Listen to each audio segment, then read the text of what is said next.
Hello there. Are you interested in becoming a tank, but not sure where to start? Do people keep telling you that you need specific gear, or that your class or race isn't suitable for tanking? Well, I'm here to tell you that tanking in the Elder Scrolls Online does not have to be intimidating. My name's Drew, and as someone who's passionate about tanking, I'm excited to share my knowledge with you.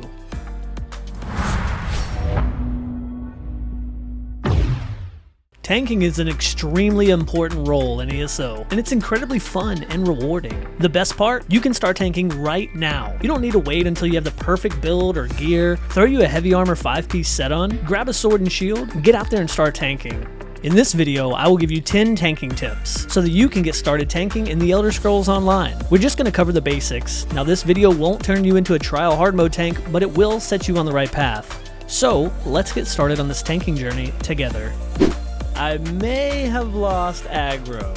Holding aggro is crucial for ESO tanks to keep the DPS and the healer safe during combat. In beginner content, it's okay if you lose aggro for a bit while learning to manage these new systems, but building good habits of maintaining aggro on bosses is essential. Remember, it only takes 1 second for a loose boss to spin around and smack a teammate in the face. No.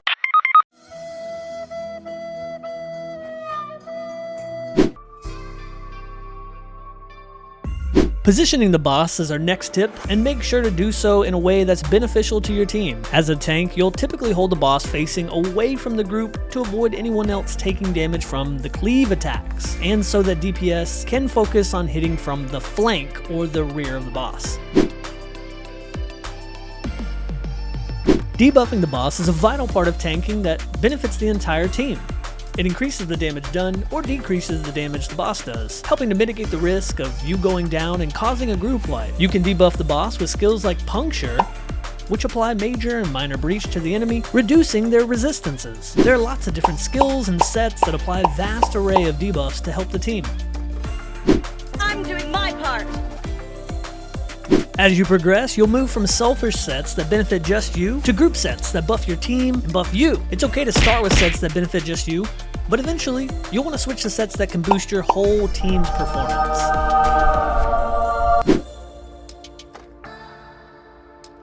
Now on to our 5th tip, race. When first starting out as a tank in the Elder Scrolls Online, or even a new player in general, don't get too hung up on your character's race. Play the race that looks coolest to you and have fun. While some races may offer a slight advantage, every race is viable and brings something to the table. When assigning attributes, a general rule of thumb is to put all 64 points into health. This maximizes the effectiveness of tank skills based on maximum health. More health equals more damage mitigation or better shields. On to the next one. The 7th tip I have for you is to keep your cool. Stay calm under pressure and don't panic whenever things get tough. Your group is counting on you as tank, and I can promise you that if you start panicking while tanking, there's a good chance that you'll slip up and make a mistake that'll cost the team a group wipe.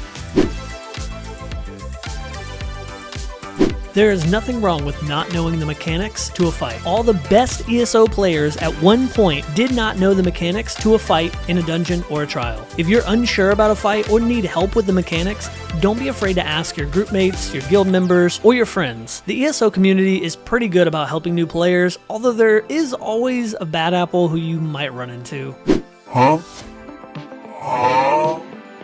I personally disagree with the notion that tanks don't have a rotation. A good tank absolutely has a rotation. It might not be as demanding as a DPS rotation, but it's still important. During combat, you should be going through a rotation of skills to hold aggro, debuff the boss, buff your team, chain in adds, manage resource sustain, and keep yourself alive. Which leads me to my final tip. Staying alive is by far the most important thing you can do as a tank in ESO. I know, I hear you. You're saying, Drew, I'm always trying to stay alive. No, I'm telling you, with your heavy armor, high health, tons of resistances, and healers focusing on you, it's easy to feel invincible. However, as you progress to more challenging content, you'll realize that bosses can pack quite a punch. You must stay focused and keep yourself alive, ensuring you can execute mechanics safely, position the boss or taunt adds without risking your own life. Because after all, if you die, there's a good chance the rest of the team will too. Well, y'all, that's my 10 essential tips for beginner tanks in the Elder Scrolls Online. I hope this video has been helpful in showing you that it's not as daunting as it seems to tank. Starting out tanking ESO can be a challenge, but building good habits early will set you up for success down the road. Trust me, if I can do it, you can too. So go out there, have some fun, tank some bosses, and remember, the most important thing is to enjoy the journey. I'll catch y'all in the next video. Peace!